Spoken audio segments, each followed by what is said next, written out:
Regular. Regular. I heard something else. Okay. Congress over the summer when they were really sort of ramping up the discussion.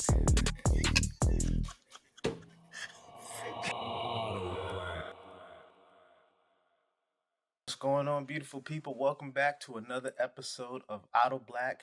I am one of your hosts. My name is Robert, and with me, I always have my friends. We got X, What's up? How you doing?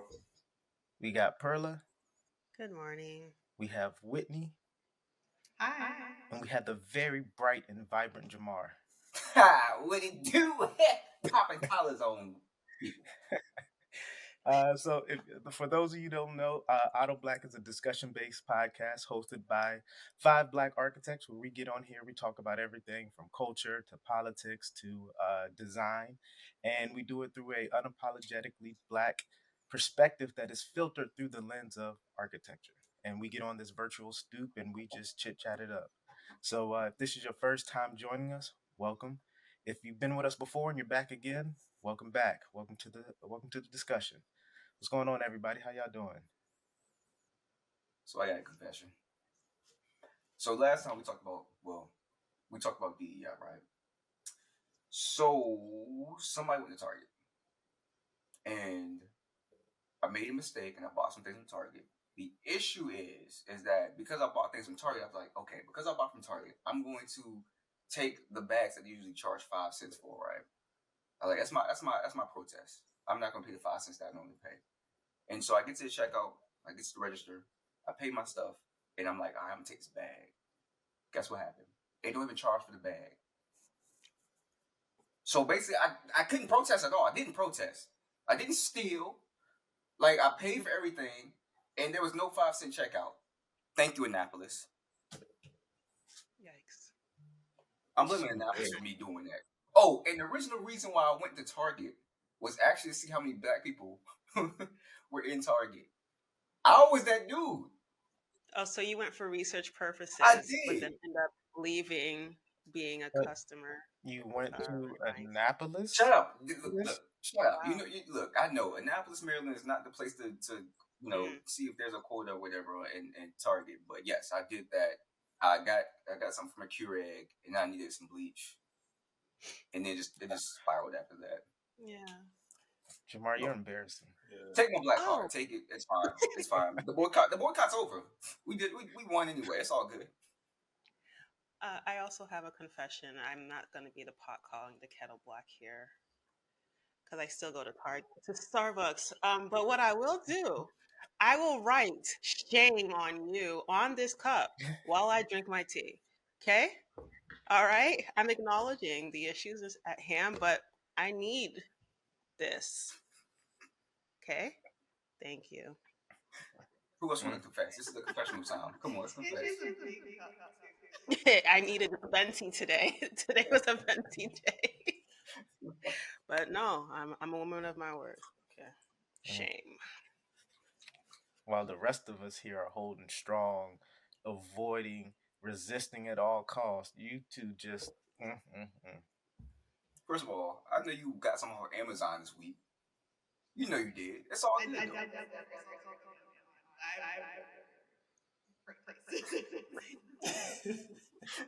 I thought this was a safe space.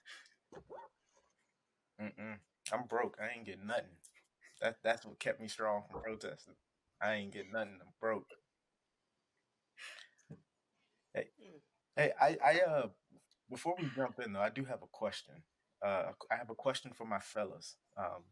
Whitney, Perla, feel free to weigh in, but this is specifically for Jamar and X. This is for my. All right, go ahead.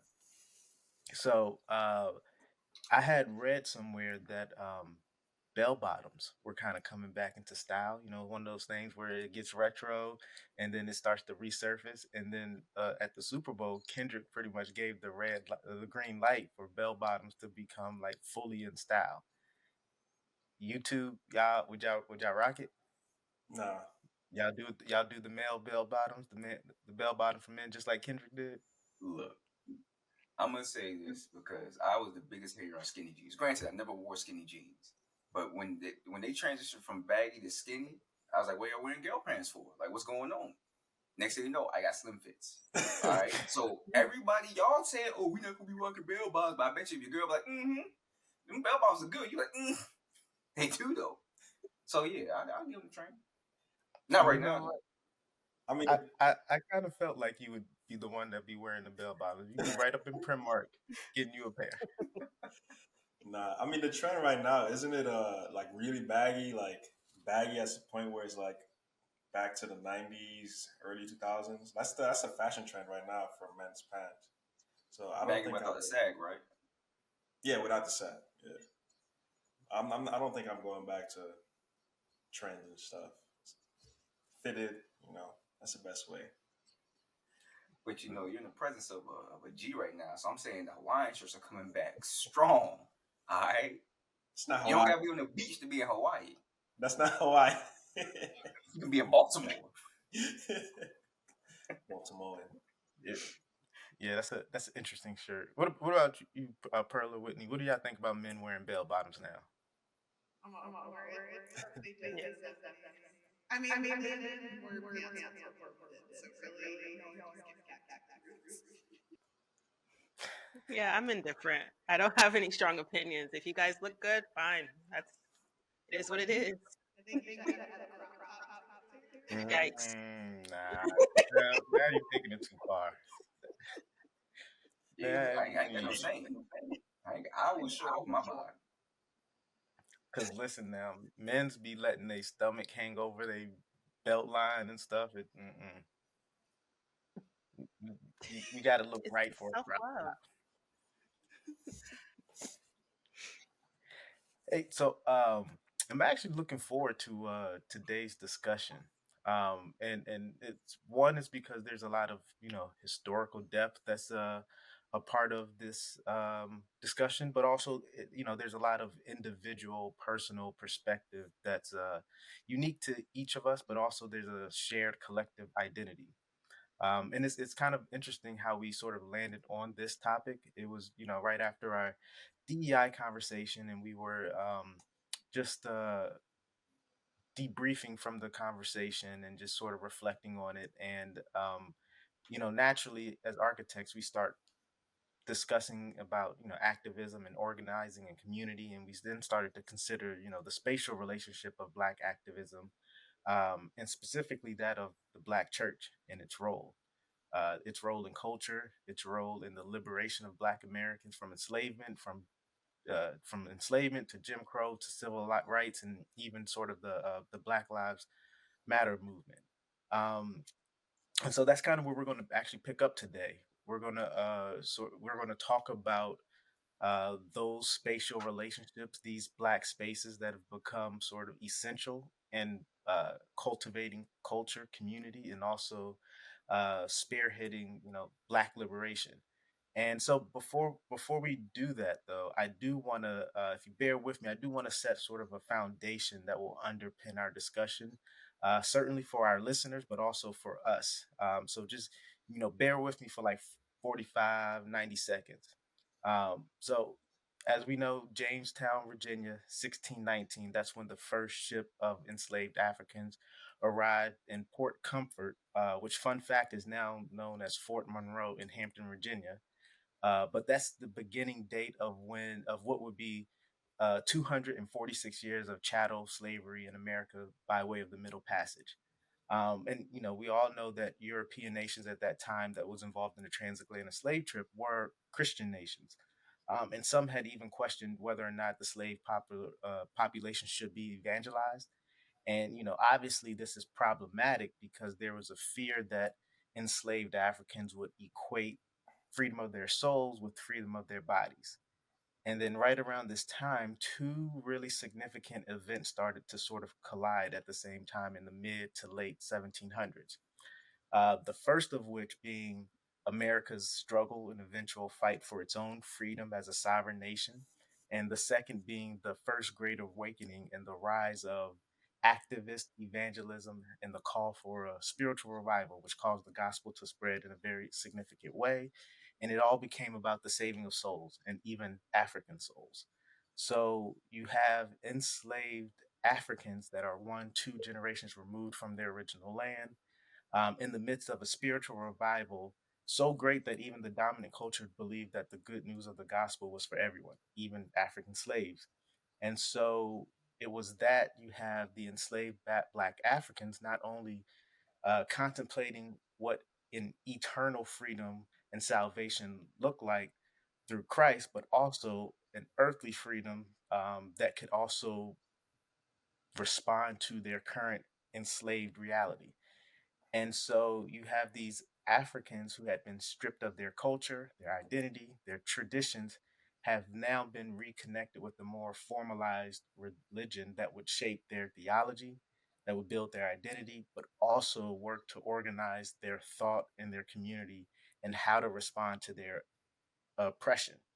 And so I just wanted to sort of give that base as a preface to our discussion, to as a brief summary to just sort of understand and underpin how the seeds of social and racial justice were planted through this spiritual awakening from the colonies that were fighting for their own liberation from their colonial oppressors, while enslaved Africans being at the heart of economic, political, and the social system that birthed America. And it was this spiritual awakening that was, that collided with this own fight for freedom that became what was the undermining of the case for intergenerational perpetual enslavement.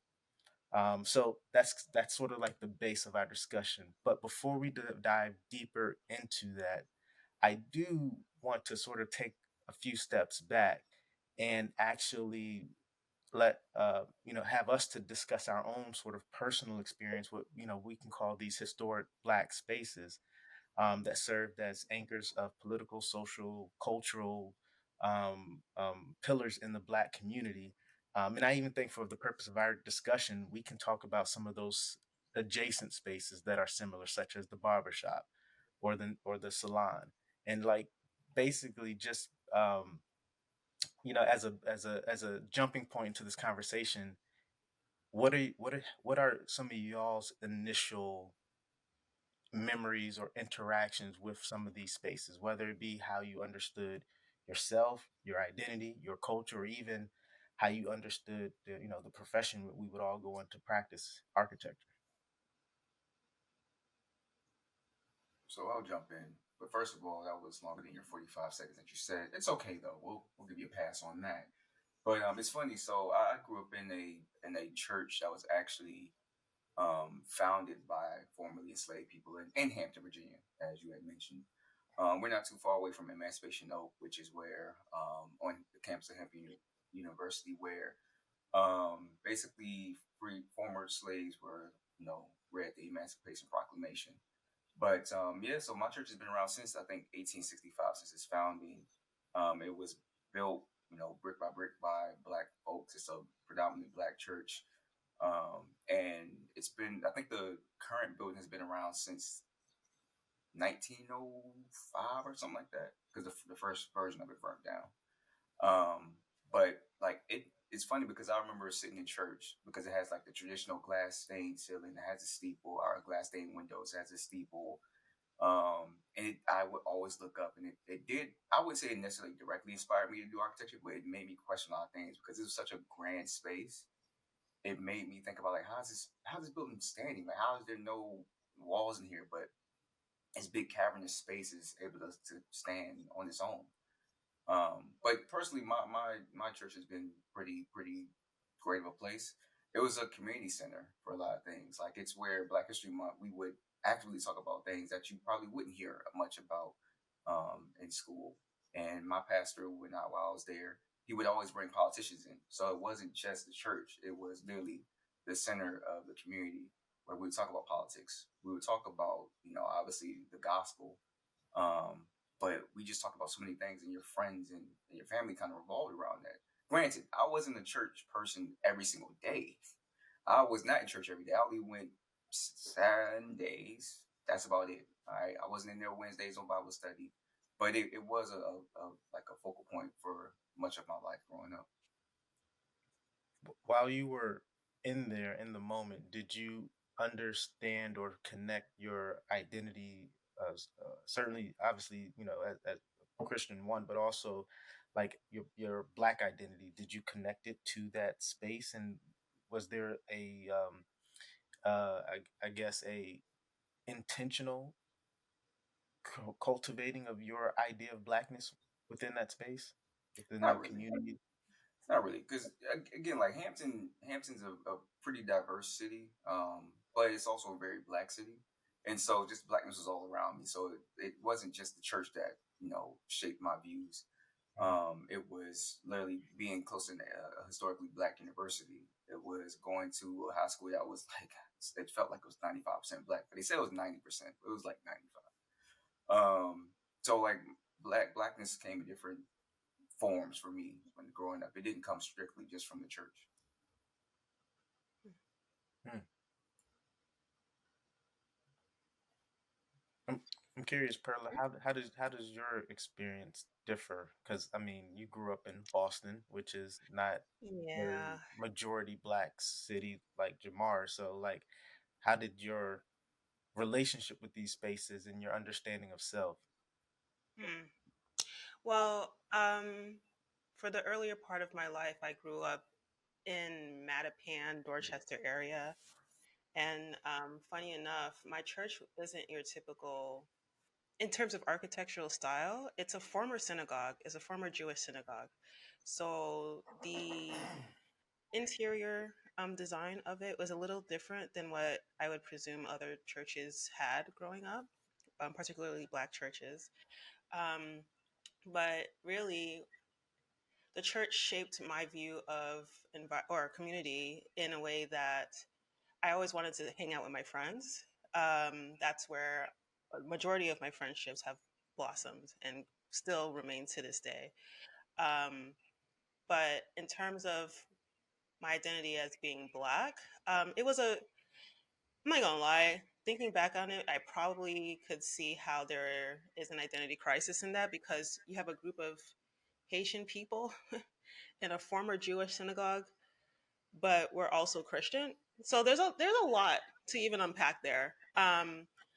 But I do think even with that, it gives me an appreciation of the different cultures colliding in one space and still being able to focus on the mission and focus on the word of God and stuff like that. So, if anything, I'd say to appreciate or do what you can with the spaces that you're in, knowing that whatever it is, it's not going to deter you from the overall goal on what you want to achieve or just being around community with like-minded believers.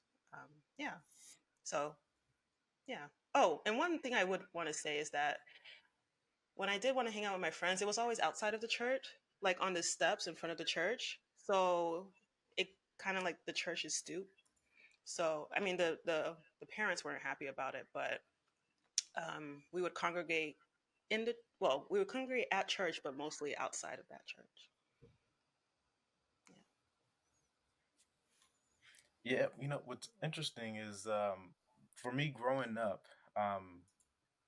growing up in like the Northern Virginia area, we went to a church that was in DC, but we kind of went to like a storefront church. So, church would always move locations based off of lease and stuff like that. But my grandmother's church in Philadelphia, I mean that was a church that my mom had gone to growing up, so it had been there for generations and generations, and it's sort of the typical aesthetic that you would think of of these like historic churches, brick, very ornament in some of its design, and it was like almost like literally the pillar of the community.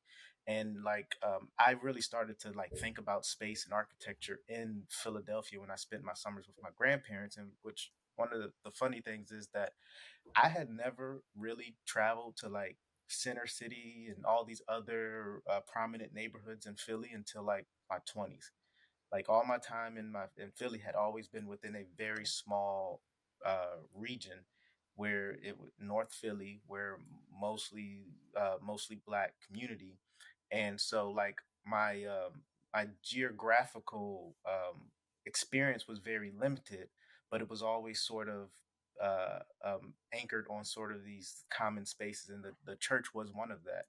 And so, much like you, Jamar, I kind of in there looking at a lot of this ornate design, and then really it was some of the again, I didn't really experience like downtown and some of the more impressive architecture that Philly has to offer. So like my really taking in like very, very ornate and detailed and intricate design was the church, and just sitting there looking at the stained glass windows, looking at the truss system of the roof, and just looking at the just a lot of the detail that you didn't necessarily see in some of the row homes and some of the more pedestrian buildings that made up uh, North Philly.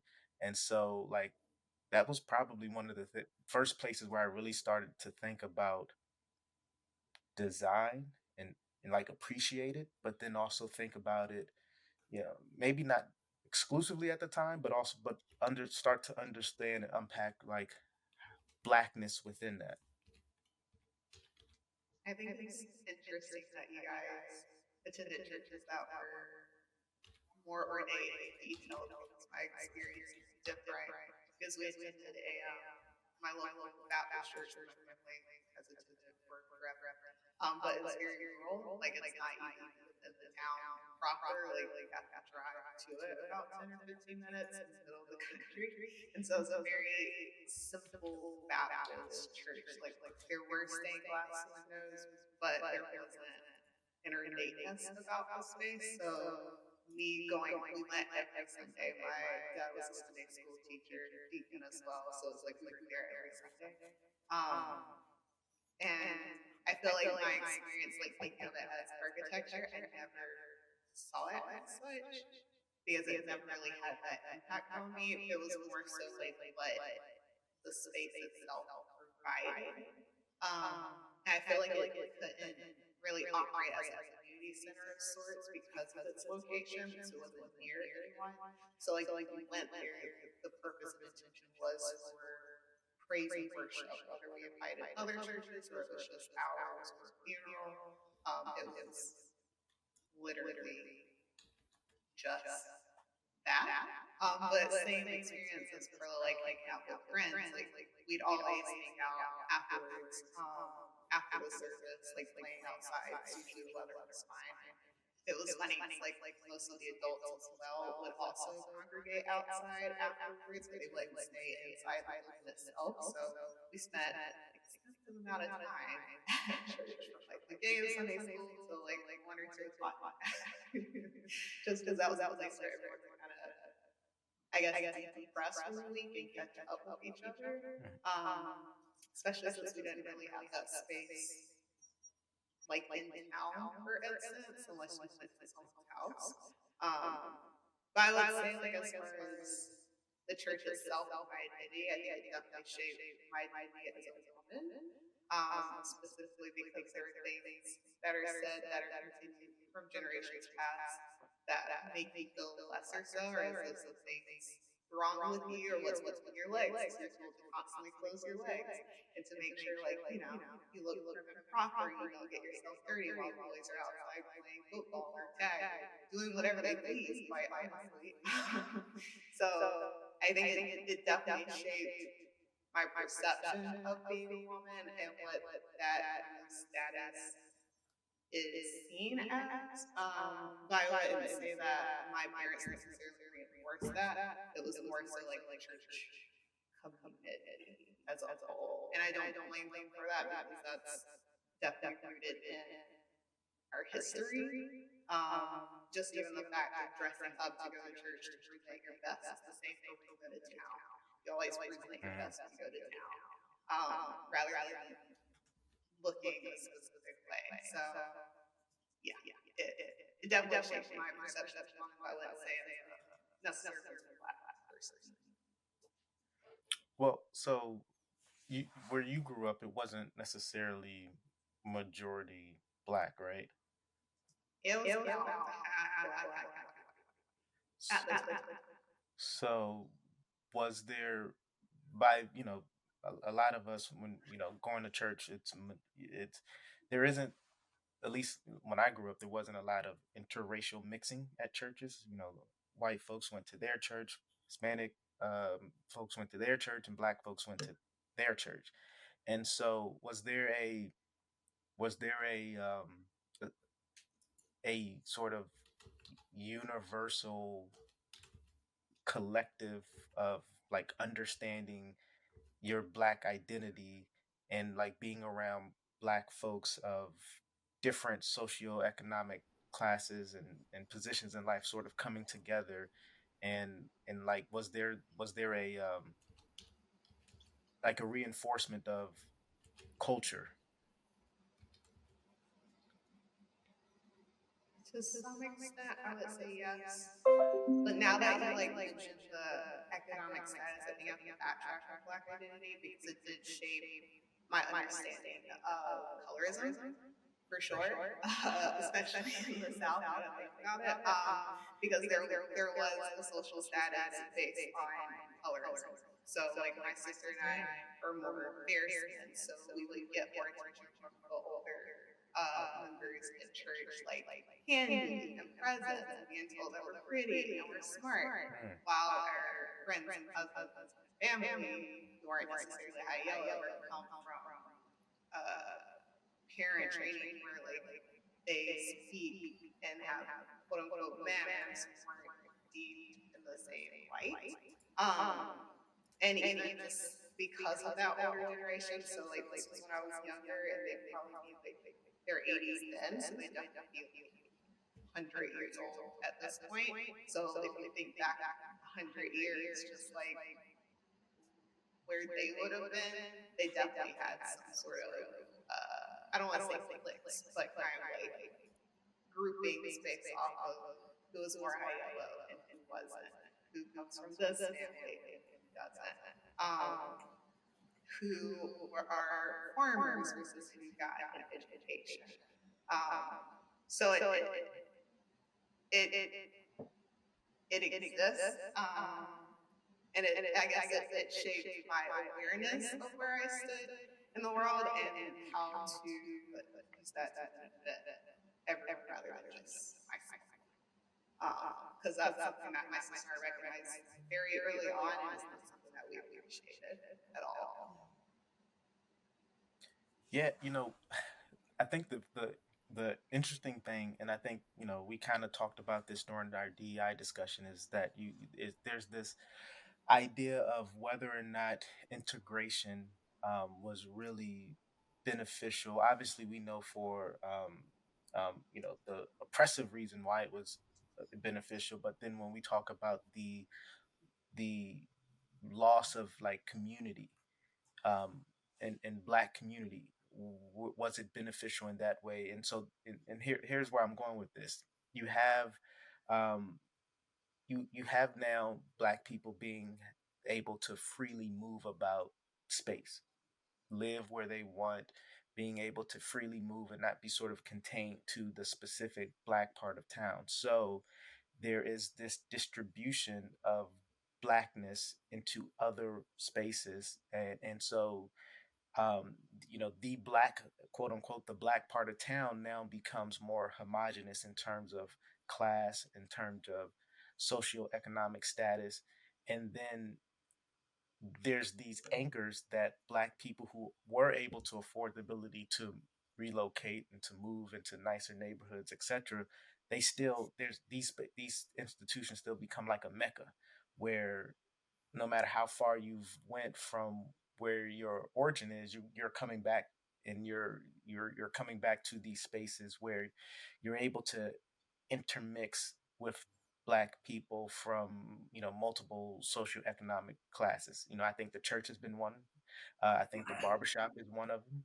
And so like it I think there's this interesting sort of cultural exchange that happens where you start to see the multifacetedness of blackness. And like, for example, in the barbershop, you can be in there with someone who might be, in the streets, and they're also sharing the same space with a pastor or someone who's a doctor or someone who grew up in sort of impoverished community was able to make their way out through education, but yet they still go back and inhabit these spaces. And so there's this interesting exchange of cultural dialogue that happens, and even to some degree, I'm sure we've experienced where you have to go back to these spaces and still prove your blackness.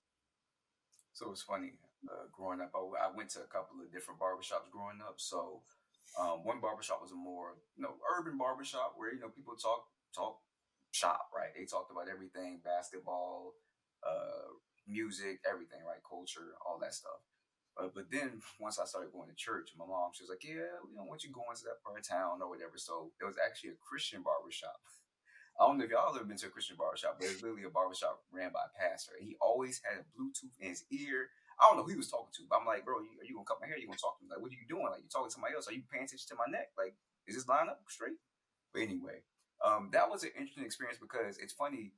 Even sometimes, depending on where you were at, you can still have a siloed community based off of what you believe in. And so when I would go to that barbershop, that was the Christian barbershop, they only played Christian music. I heard, Donnie McClurkin and some of these other artists.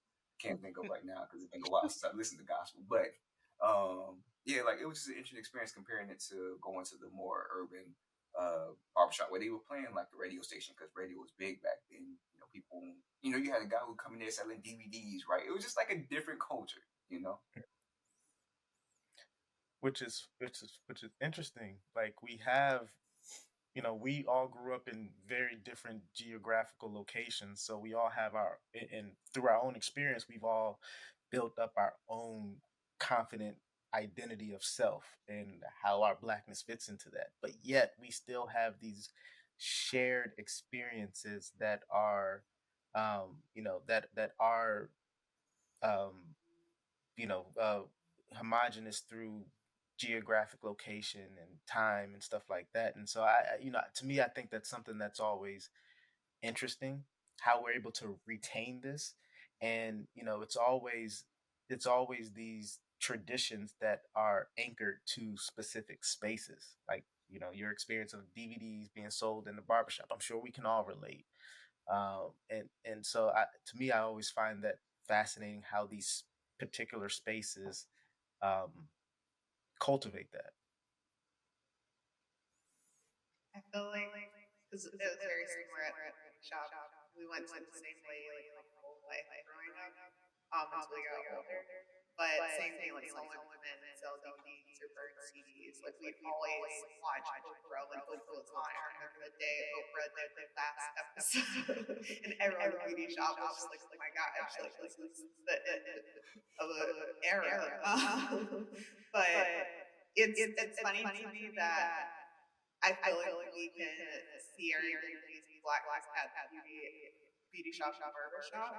And I feel like maybe it's because of the mix of people that are there, not necessarily the people you are constantly with and grew up with at church. It's just like a different group that can always come in based off of like the time that you go, the day that you go.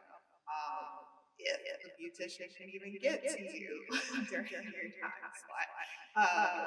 So I think that's kind of cool that we got to experience different people from what we would have if we didn't have that space. I think it's very interesting that all these spaces, the reasons that we're going to these spaces is because we all have a need. Like if I'm going to the beauty shop, I need to get my hair done, or when I used to have locks, I would need to get my locks retwisted. If I'm going to the church, there is a need of just being filled spiritually. And I think, Whitney, what you just highlighted was something that I don't know, I just had a light bulb moment that in a space like a church where literally everybody, no matter what your background is or the color of your skin, there is still that similar need that, I mean, presumably people are going for church for, but for some reason, the church, which should be that one place where people could just be free and be themselves, it seems like there's a disconnect where it's no longer a place where, you know, where people could come as they are, if that makes sense. So yeah, I don't know. I just dawned on me, like, what is it that the barbershops, the stoops, the beauty shops are doing that the church really isn't doing the best they can, you know, with that, because they have everything they need. It's just there's a disconnect. So That's a loaded question. yeah. I'm sorry. Oh, um, I don't mean to go down the path of discussing church issues and stuff like that, but yeah, yeah. no, I mean that's obviously something that's food for thought for sure. I even think when Whitney was talking about how church can sometimes reinforce um, gender roles and ideas, and that can also sometimes be a little bit um, backwards in a sense. Um, so it's I think it's a complex answer, um, but I do want to just kind of ask another sort of food for thought question. How did these spaces for you, we talked about the cultivation of identity and the cultivating of culture. Now, how did these spaces form as opportunity for activism, for, you know, spreading political thought and ideas? And I think it's, again, interesting how, these spaces allow for, to be the quote unquote mecca for Black folks who have gone on and dispersed to different spaces, but now coming back and you have this blended socioeconomic presence of Blackness. So there's definitely a diverse ideology of political thought that now started to intersect with these spaces. Do you all have any sort of experience on that, and just kind of how it might have even shaped you?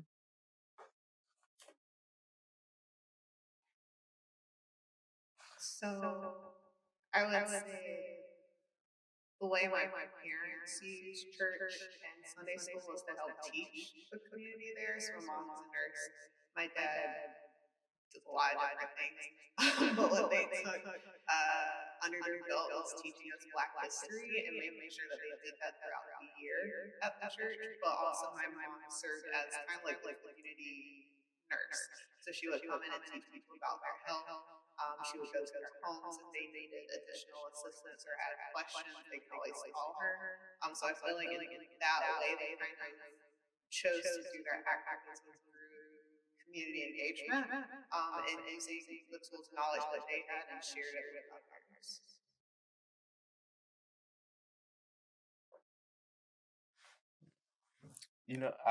I even think back to again. So my church experience being growing up at my home church. Being more of a storefront church for most of my adolescent life. So there was never sort of a community that it was anchored in.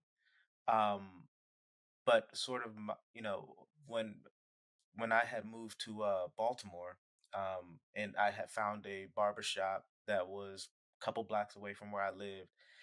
It was like a true, classic type of barbershop. And that, at that time, my wife would have to work on some Saturdays. So that was the first time where, Saturdays I didn't have nothing to do, go get my hair cut. And I would just hang out in the barbershop. I really didn't used to do that before, but I would just hang out there. And it was so interesting to see the different type of Baltimoreans that would just kind of roll through and filter there.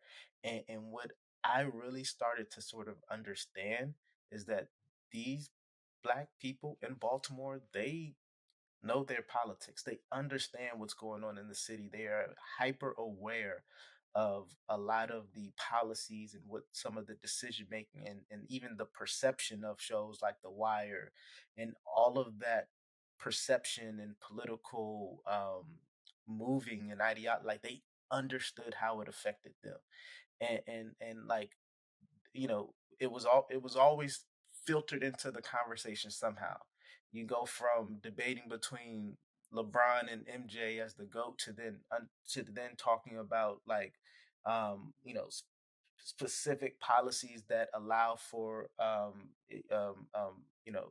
mass incarceration and recidivism and all of this stuff, and of course these conversations weren't necessarily spoke in a eloquent way that mirrors maybe some of um like CNN or what have you, but like you can, if you're paying attention, you sort of pick up on hints of what the heart of the conversations were actually discussing. And being someone who wasn't from Baltimore and kind of being planted into this space and just taking all of this in, man, it was, I would have some thought like, man, these people that be rolling through here, they need to be the ones that are running for office because they understand the city in a way that the people in City Hall may not. And I think that might be even to the credit of some of the success of Mayor Brandon Scott, who's the current mayor of Baltimore, because he is like from the city in a very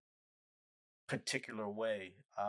And like that to me was kind of a fascinating experience, and one that I didn't grow up in.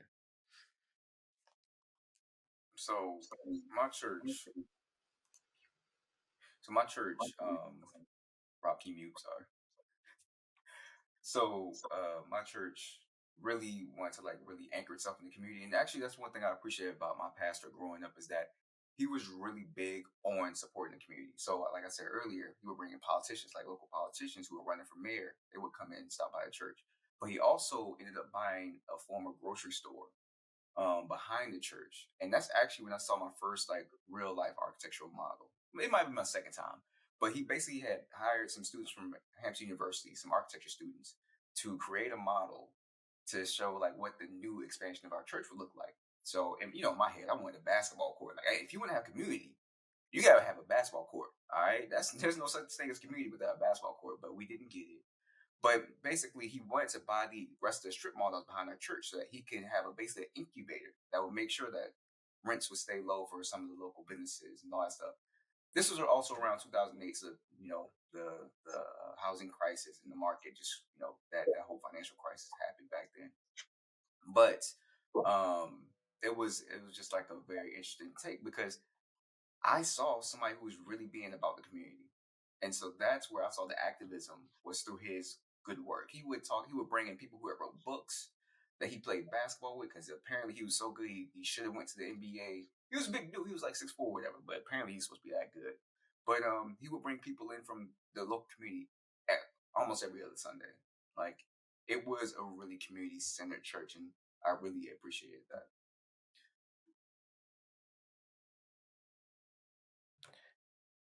How did that shape your own uh activism, or like because I mean you're somebody I think is more so than me. You're like I've been knowing you for better part of a decade, seeing just kind of your awareness of like your political astuteness and just even just your own desire, whether you're in Boston to Baltimore, you've had a desire to sort of be ingrained in the local politics. Like that experience growing up sort of shape why that's sort of a passion of yours?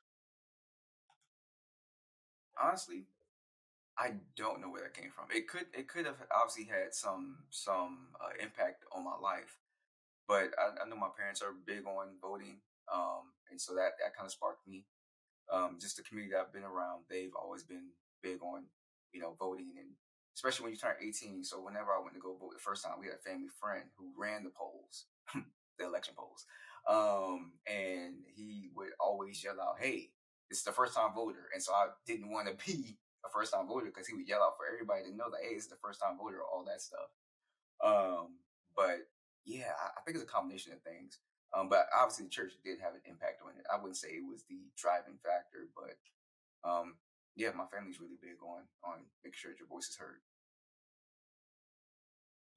So let's pivot for a moment to now, like I like us to sort of think about how that same overlay of like black activism, cultivating community, organizing thought and political perspective, we talked about it from like physical spaces and from a historical context, but now like what is y'all thought on how that's evolved and sort of where we are in 2025 and the introduction of technology? And like I specifically in my mind I'm thinking of like Black Twitter, and it seemed as if Twitter has is in some ways become a cesspool of ridiculousness, but like I think Black Twitter is something that is still strong, is something that has grown organically. And like even when we think about um Trayvon Martin to Michael Brown to Black Lives Matter, like Twitter, Black Twitter became this organizing um, space for Black people to organize, disseminate information, um, disseminate thought, share political ideology, and then even from not just from a sort of a political in a very serious way, but also it became an extension of what I'll say is like the cookout. So sharing memes, influencing culture, spaces that just come and be free and laugh. And like, I remember one of the trends that I thought was real fascinating is Black Boy Joy. Like just videos of Black people, Black men frolicking in flowers, and like, they'd also had sort of that wholesomeness that was more so of sharing um, layers of complexity of blackness and emotion and all of that. And so, like, how do y'all see that these spaces being transformed as time, as and also in the introduction of technology and new ways and means of communicating? I mean, I think with things like online churches have changed stuff a lot. So like when that got introduced, people started coming out of the community kind of. So it kind of removes you from that community of a insular church where you go to a specific place and now people can be in your living room and watching with your family or by yourself and not necessarily have that interaction politically or engage with other people. So even from that beginning, I think that began before like the Twitters and the Facebooks. You could watch like a church on BET or something on Sunday and not have that interaction. So that kind of starts with it. I think also sort of political awareness. Like a lot of churches are more political.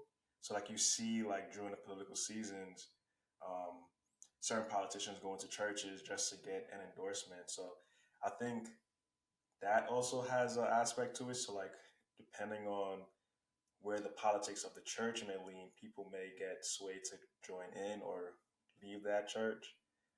And I think also another layer onto that is maybe people don't like that churches are more political, like the separation of church and state kind of thing. So it's a lot of stuff that are now kind of on the forefront of how we see churches and even barbershops. Like you see politicians going to barbershops now to get votes. It's kind of like here or there. I don't know. But don't you think that the church has always been intertwined into political political life and political ideology? I mean, I hear what you're saying. I don't think that it's necessarily something that's new. Yeah, especially in black churches, It may not be new, but it's more for show now. I think when you see like the big politicians going to get votes, they aren't necessarily Christian, but they're going, you know, for I don't know. It's not as authentic as maybe it used to seem, and I think that kind of layer of it is more on the forefront than before. So like when for like political activism, Martin Luther King was a pastor. There's some questions about what he actually believed in, but he was a pastor and he was also an activist, and so there was that blend between activism and the church and how Black people interacted with politics. But and even not MLK, Malcolm X, sorry, yeah, he was not necessarily Christian, but also religious and an activist. Now you see from the other side not a lot of black people are necessarily religious and going to church, but the politics are sort of more heavy, and it's not necessarily politics that benefit black people, but more politics just in general, just to get sort of a bunch of votes. I don't know. I was trying to think of something, but it's just more to like Okay. solidify a community of supporting a specific candidate rather than the candidate come in and saying this is what they're going to do for the community or try to preach or solidify something that would benefit the Yeah, community. I see what you're saying. Do you think that in that way, do you think like spaces like Twitter has replaced where in some ways the black community or the black church had this sort of stronghold and you went there specifically to hear from these politicians and to formulate your own consensus and your own thought of like politics. But now, do you think that like Twitter has become sort of like Black Twitter has become sort of that public stomping grounds?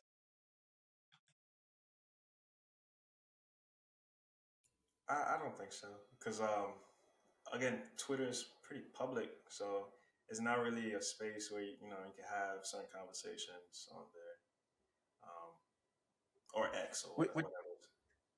yeah, no, actually, that is a good point because like Black Twitter is Black Twitter is a thing, and so there's like groups of Black people that are obviously communicating and exchanging culture and ideas amongst each other, but at the same time, because it is public, you got others that are looking in and like being an audience of this. So there is it, that to me is also an interesting dynamic of like blackness in this particular space now becoming a public spectacle where people who didn't have specific invites to the cookout are now able to participate and and sort of join in. Yeah, it kind of brings to the point like safe spaces, right? So we don't have a safe. I mean, I would say we don't have a safe space, but Black X because it's not Twitter anymore. I don't even know if black people still use Twitter. I mean, granted, I was never a part of Black Twitter, but if y'all are still a part of Black X, that's fine. Do what you gotta do.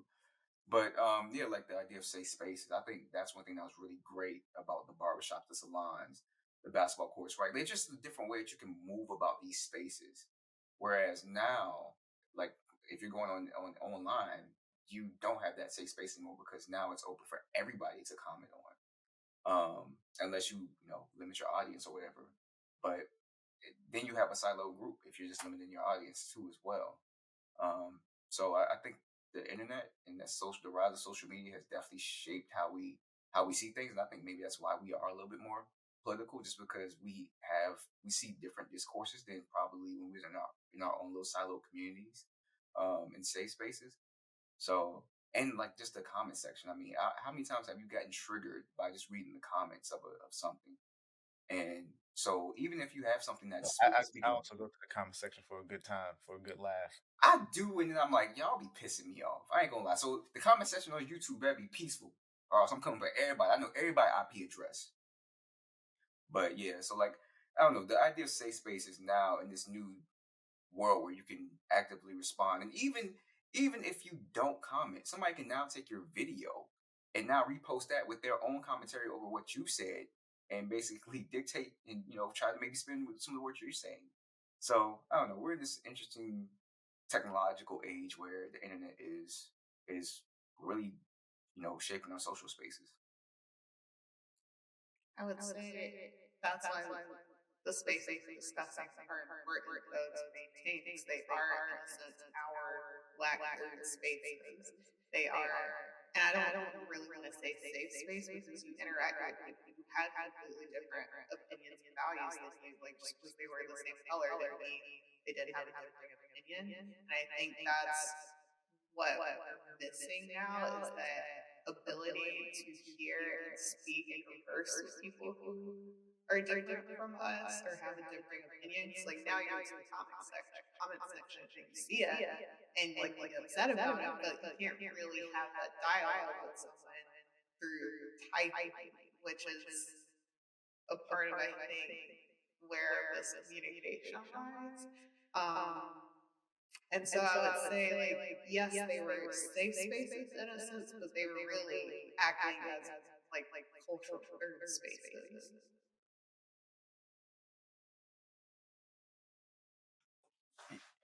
Yeah, that's interesting, and unfortunately, we're actually coming up on time, so we're probably going to have to sort of punt this conversation until the next time. But I do think that next time to for us, we're architects, so how we understand and perceive the world is through space.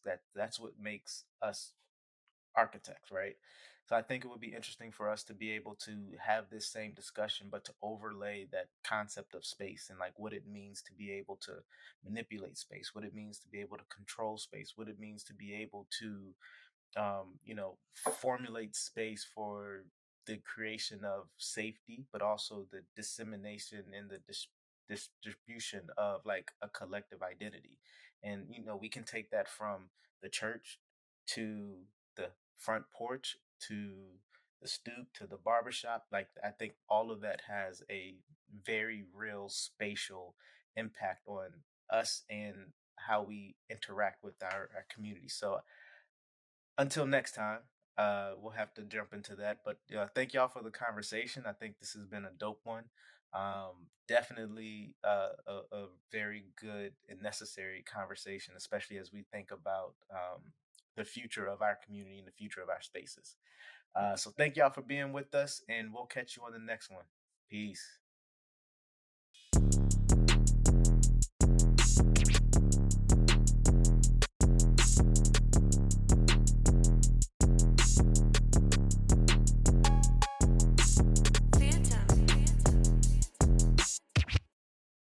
Hey everybody! Thank you for listening to this episode of Autoblack. If you have enjoyed the discussion, please hit that subscribe button or follow button, whatever you'd like. Autoblack is a discussion-based podcast that is unapologetically Black at the intersection of design and culture. We acknowledge that our experiences are just that, our experience, but your voice is worth elevating and your perspective is valid.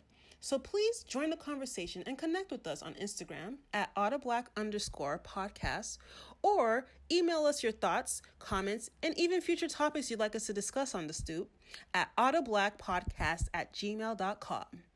Autoblack out. Bye!